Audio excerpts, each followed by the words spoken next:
just talk a little bit about work on a dairy farm? You got to get out there every day. There's no taking breaks, there's no vacations, there's none of that. If you're running the farm, you got to be there all the time. Farmers got 40 hours in by Tuesday noon, so. And I'm up at 4:45. Get here at 6:30, throw some feed down in the fronts, let the cows in, milk the cows. Gotta milk the cows. I'd walk probably 3 or 4 miles just milking. I think I've only missed one milking in the last year. At the end of chores, I go for breakfast, and that's one of the things that I always did, because they were putting the food on my table that I could go eat after they had been cared for. There are 200 animals here that need that care, and it doesn't matter what the weather's like. It doesn't matter how you feel. They need you. Some days, just, like, oh man, I really don't want to do this today. But you get up and you go, and the day gets going, and it's okay.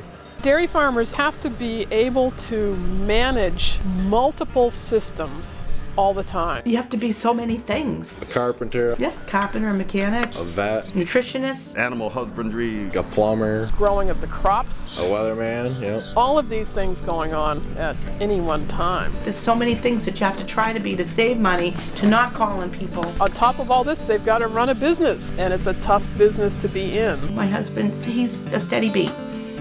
Doesn't miss a beat. We all deal with the problems as they come up, and there's lots of them. I don't show up here to play around, that's for sure.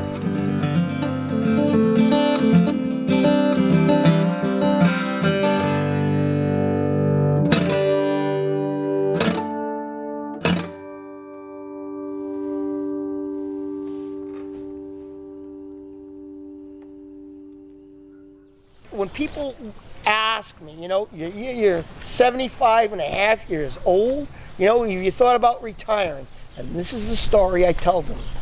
All of my friends, when they reached an age that they could retire, they ended up doing things they had always wanted to do and something that they enjoyed. I guess I've been retired my whole life.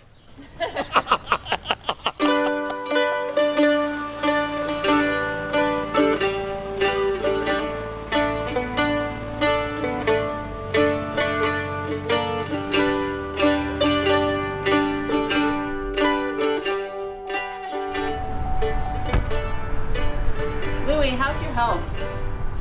Well, what happens is that when you're as active as I've always been, and all farmers are, as you lose a little of the function, what happens?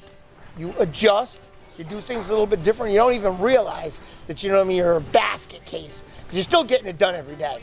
The night before he went to Albany Med to have his surgery on his hip, he was up there milking cows using 2 canes, and he'd cross the trench and get down and milk the cows and grab a hold of the cow's tail and use the canes to get himself up. And then the next morning we took him over to Albany Med.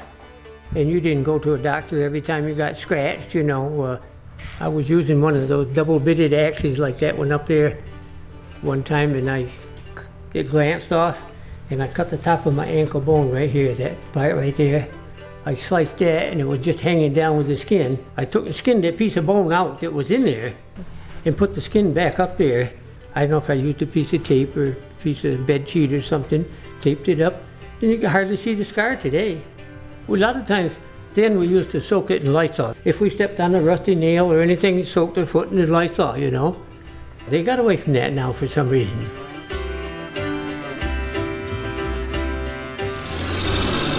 You never know how long you're gonna last. Most guys will do it till they can't do it anymore. But I bruise easily. He bruised really easily. Yeah. So I have to be careful where I hit him. Just where it won't show.